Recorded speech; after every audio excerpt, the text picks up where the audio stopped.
What's up guys, I'm DeatHInfernoXxGaming and welcome back to my channel. Today we will be making an Aether Strikers build and I personally like this one by the challenge it provides cause you'll be constantly one hit away from being downed. And it's fun to use cause it has high consistent attack speed without catalyst, also without wasting too many perks for attack speed. So let's go ahead and discuss the build. Alright, so here's the build. So as you guys have already noticed, the moment I show the build, there are some random bad perks. Yeah, these are from the newest Aether Strikers, the Golden Claws. The perks inside the weapon itself is not really that great, especially Blitz-Storm. Nimble is kinda okay because it helps you with maintaining stamina. What I really like about the weapon is the unique effects. So basically, it can deal a lot of part damage. The part damage boost is almost the same as Sharpened, but with 50% higher part damage bonus on your next attack after evasion. I know some of you might think or have heard of people saying that part damage or stagger damage is bad, it does not help with killing behemoths, yada yada yada, but everything falls to your playstyle. For me, these perks makes the game much more interesting because I can break parts and stagger easier. Part breaks and stagger will stop the behemoth from attacking for a few seconds, which is enough for us to complete some combos and dish out decent damage. And since it has the effects of Sharpen, this build works very well with Tempest Omnicell, which activates upon successful evasion, allowing you to zap with high damage instantly or at least almost break apart in one shot. Another effect that is really interesting is the 15% attack speed boost when under 30% health and the minus 200 max health. So with this weapon equipped, you will have like 900 HP. Playing this build with Revenant will work well, but usually we do at least a plus 3 Berserker, which drops our HP down to 750. Sadly though, one cast of Revenant is not enough to make our HP drop to below 30%. The first cast of Revenant will drop our HP to 250, and 30% of 750 is 225 HP, so you need a second cast for the unique effect to activate. Berserker at plus 6 will be able to solve this problem, but you can do only one cast of Revenant, which is kinda not worth in my opinion. But if you like Revenants, then go ahead, use this build with Revenant, it will work well. Below 30% or 225 HP means you are getting one shot from any direct hit. So why not just stay at low HP all the time? That is what I think, and tada, here is the build. It is utilizing the fire perk to keep ourselves at low HP without any survivability or lifesteal because you're just gonna get one shot anyways. The key to playing this build is patience. Hit when you know you can hit and stop hitting when the behemoth is about to attack. As simple as that. And I will demonstrate it later after this build section.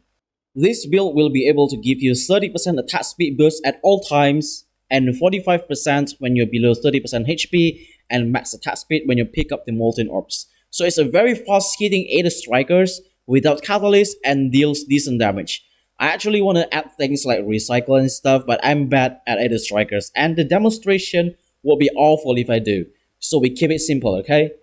And that sums up the perk summary and all the important things. Let's go through the build. The Shroud Helmet with Berserker, the Strux with Fire, the Malkarian with Predator, and the Chronovore with Fire. And here I'm using the Punga Shrine because this is the only good one that you can use. You cannot use the Cold Ice Bloom because we want to stay low on HP, we don't use the Lifesteal, we don't use the Strike Seal because we're on max attack speed, and we don't use Skarm because we are using the Fire Cell, so the shield will get depleted in no time. So there's actually no better one instead of the Punga Shrine, although you're free to choose anything you want. Fit in the Molten Cell, and as for the Omni Cell, you can also choose anything you want. I prefer Tempest because as I explained previously, you can also switch to Revenant as I said, or maybe Discipline if you're not confident in your dodging game, and you just want to parry the behemoths. It's up to you. I'll stick with Tempest. And here is the weapon from Chronovore with Berserker, Pulse, Titan's Crash, and as for the mod, it's actually up to you too because there are no better mods for this one. Maybe if you want more damage from the Tempest, you can use the Inertial Fist Guard, but you need to keep surging to increase your movement speed and in turn increasing the damage from Tempest. But I'm using the Echo Brace Driver here so that I can just increase the damage from Combat Breaker because it's just fun to see the behemoth's part get broken all of a sudden without me touching it. And here's the bond from the Treasured Golden Claws, and that's the build, guys. Alright, so now we'll head on to the hunting grounds for some testing. I will do a no commentary for the testing this time and see if you guys prefer this more. So I hope you guys enjoy the video and don't forget to subscribe.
That's all for the video. I hope you guys enjoy it. Please don't forget to like, subscribe. It's free and you can always subscribe.